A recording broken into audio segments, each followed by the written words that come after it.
Petit chat. Vous cherchez les montres les plus classes du marché, et justement, il y en a pas mal qui ressemblent à soit des grands carrés un peu bizarres, peut-être un peu classe, mais pas forcément de votre goût, et il y en a d'autres qui ressemblent juste à des bracelets cheapos.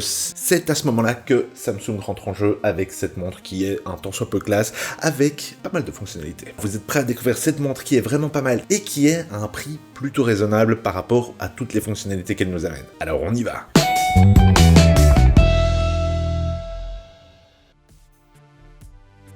Comme d'habitude, on met dans la description ci-dessous les liens avec les prix et caractéristiques des différents produits qu'on cite dans la vidéo. Alors n'hésitez pas à aller jeter un coup d'œil, les prix seront plus à jour et il y a parfois de bonnes promos, alors profitez-en.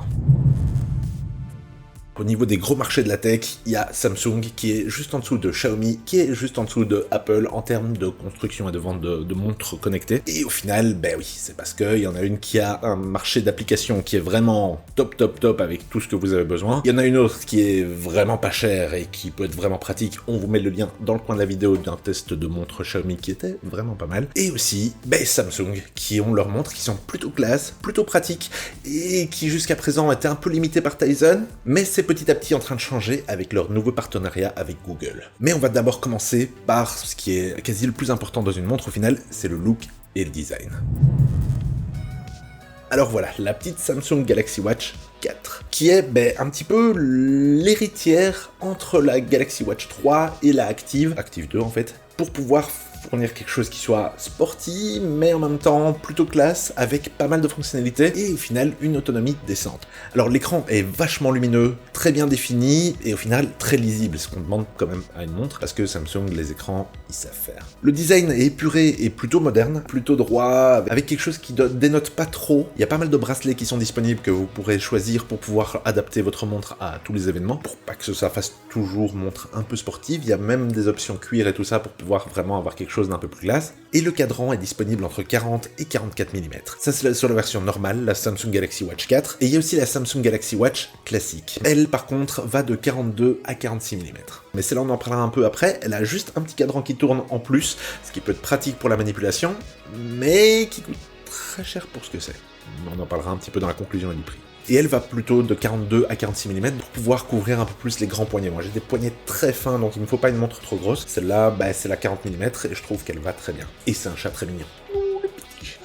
Petit chat. Moi je la trouve vraiment confortable, que ce soit pour dormir ou elle gêne pas, parce qu'il y a des montres justement où ça fait un petit peu mal à la malléole du poignet. Je sais pas si c'est une malléole.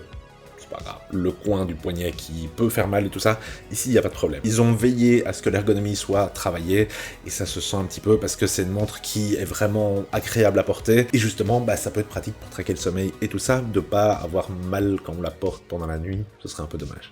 Au final, au niveau du look, on se retrouve avec quelque chose d'assez joli, qui est plutôt élégant. L'écran a une utilisation qui est pas totalement jusqu'au bord, et donc vous préférerez peut-être avoir des montres sombres. Vu que c'est un écran OLED dedans, vous verrez pas la différence vu que le contraste est infini. Mais on va en parler un petit peu plus dans les spécifications et fonctionnalités.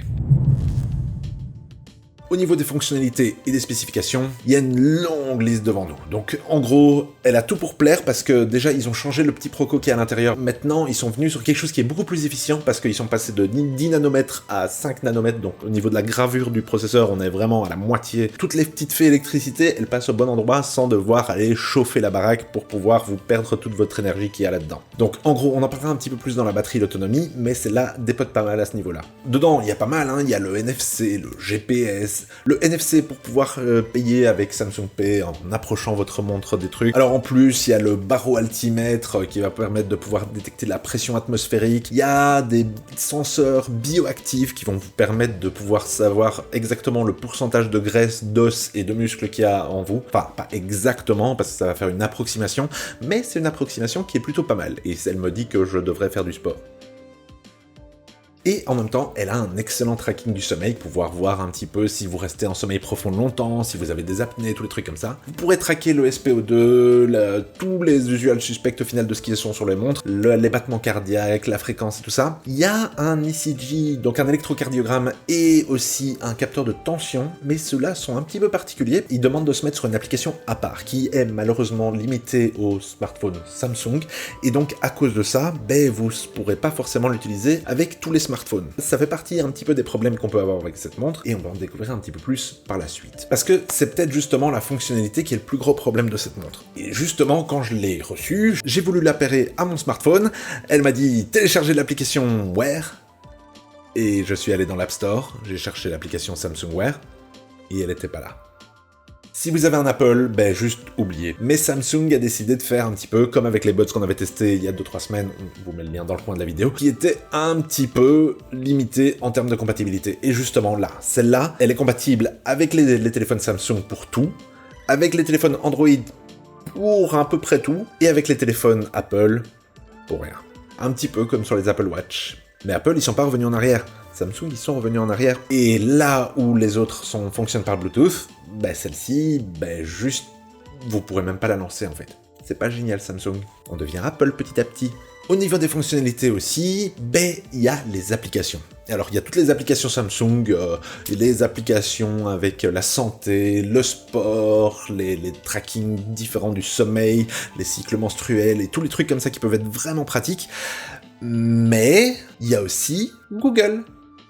Avant, Samsung, sur leur montre, ils étaient sur Tizen, une version un peu spécifique aux montres, et donc ils étaient verrouillés dans leur truc, il y avait quelques applications tierces qui étaient disponibles, mais c'était très limité. Maintenant, ils ont eu un accord avec Google pour pouvoir mettre une surcouche Tizen, qu'ils appellent la One UI, un petit peu comme ils font sur Android.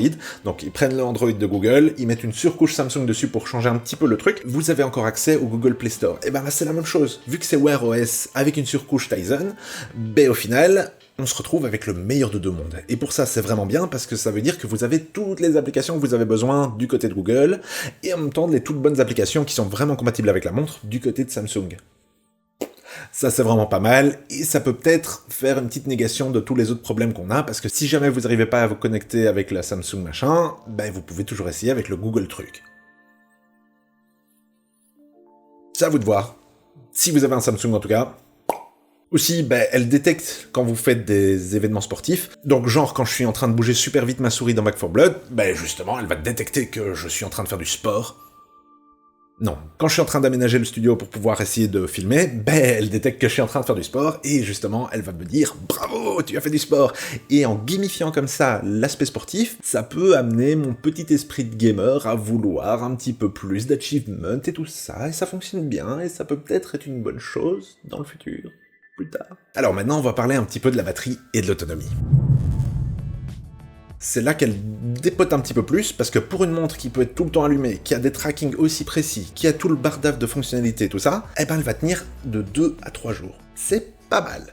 Bon, un petit peu moins de 3 jours, un petit peu plus de 2, ça dépend ce que vous activez au final de fonctionnalités, mais ce qui est pas mal, c'est que ce sera une montre que vous pourrez tenir pendant toute la nuit. 2 heures avant d'aller dormir, elle va vous dire « ce serait peut-être temps de me recharger un peu si tu veux m'utiliser pendant la nuit ». Donc c'est une montre qui va justement utiliser un petit peu son savoir de comment vous l'utilisez pour pouvoir vous dire « maintenant recharge-moi, comme ça tu pourras m'utiliser demain matin et pendant toute la nuit et en même temps voir comment ta santé évolue et tout ça ». Et on voudrait voir ça dans plus de montres, donc oublie pas Apple, ça pourrait être pas mal. Alors, elle a un petit socle qui se branche sur USB, qui est magnétique, et ploup, elle met plus ou moins 1h30 à charger, donc c'est un petit peu longuet pour la quantité de batterie qui est dedans. En même temps, vous la mettez une demi-heure dessus, vous avez une journée d'utilisation, donc, en gros, il faut vous trouver un petit peu votre routine pour pouvoir, si vous la rechargez 30 minutes tous les jours, elle sera tout le temps up. C'est toujours un petit peu limite, mais ça devient déjà un petit peu mieux. Alors, on va en arriver à la conclusion et au prix.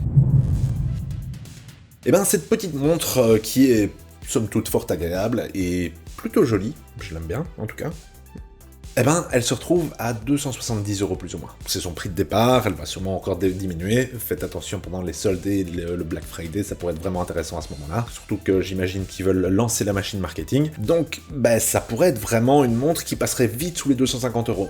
Et vite sous les 250 €, elle devient hautement recommandable, surtout par rapport à la Huawei Watch qu'on avait testée. On vous met le lien dans le coin de la vidéo, parce que elle était pas mal, mais elle était un peu limitée par le fait que Huawei n'ait pas accès au Play Store. Alors, elle a une panoplie de tracking qui est vraiment longue comme le bras, si vous avez un Samsung. Donc ça, il faut voir un petit peu quel terminal vous avez, parce que ce sera par rapport à ça que vous déciderez si elle est vraiment compatible ou pas. Si vous avez un Samsung Galaxy, foncez. C'est la meilleure montre du moment. Par contre, si vous êtes sur Android, sans Samsung marqué dessus, là, vous avez déjà plus accès au tensiomètre et à l'électrocardiogramme.